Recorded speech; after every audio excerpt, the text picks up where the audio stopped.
Adolf Hitler used the concept of Lebensraum, living space, to justify the invasion of Poland, Russia, and other Eastern European nations to his people.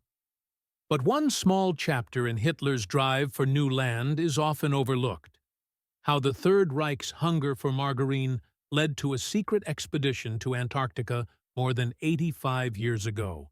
The tale begins in the summer of 1936. Hitler had completed a 4-year plan to boost the German military and the domestic economy to be ready for war by 1940. He put Hermann Göring in charge, and then he developed a German fat plan to enable Germany to improve the efficiency of its domestic consumption of butter, milk, cream, lard, cheese, bacon, margarine, salad oils, detergents, candles, linoleum, and paints.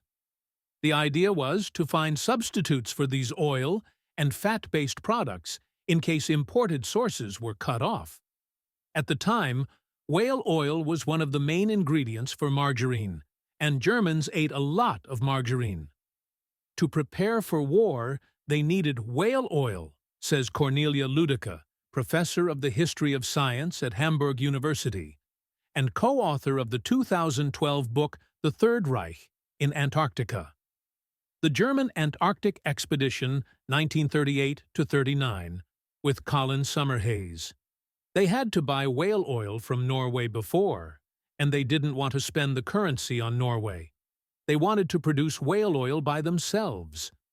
So, Germany began building factory whaling ships to ply the Southern Ocean. At the time, commercial whaling had been decimated in the North Atlantic and North Pacific. German whaling ships were operating far from home, so the idea of establishing an Antarctic base seemed like a good idea. In August 1936, the German Foreign Office found some unclaimed territory in Antarctica between Norwegian and British zones, and an expedition to explore and claim the region between 20 degrees east and 10 degrees west, part of an area known as Queen Maud Land, took shape. The expedition was organized in the summer of 1938, led by Captain Alfred Richer, a decorated World War I naval commander who had married a prominent Jewish artist. He selected his crew for the secretive mission based on polar experience rather than membership in the Nazi Party.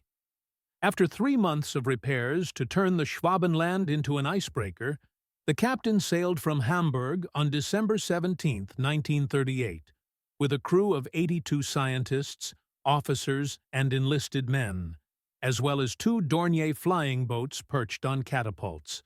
There was one Nazi official on board. As required by the regime, he stipulated that everyone listen to radio broadcasts of Hitler's speeches around Christmas time. The ship reached the Antarctic coastline a month later and began aerial reconnaissance using the flying boats. The mountainous region had never been explored, and the German scientists named it Neuschwabenland after the ship. These flights had 2 purposes: to photograph the area for scientific research and cartography, and also to claim it for Nazi Germany.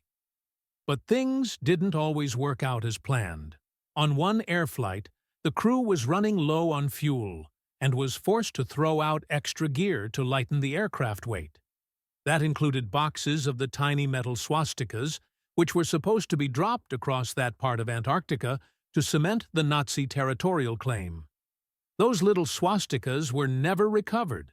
Still, these photographic surveys covered a huge part of Antarctica and increased the size of the known area by 16%, according to Ludica's historical research.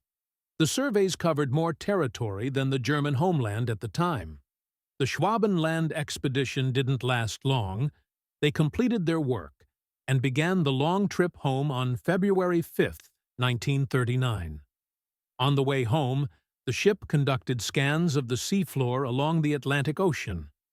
The ship's scientists detected seismic activity that they believed was a line of volcanoes running north to south along the middle of the Atlantic.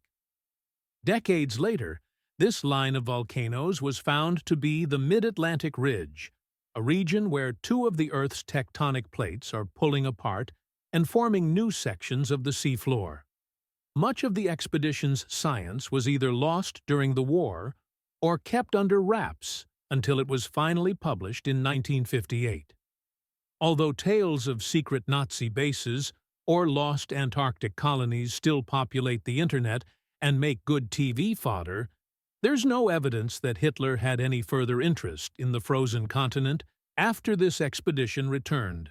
Co-author Summer Hayes wrote a 2007 journal article spelling out how people have been confusing other military activity after World War II in the region with the earlier Nazi-commissioned expedition.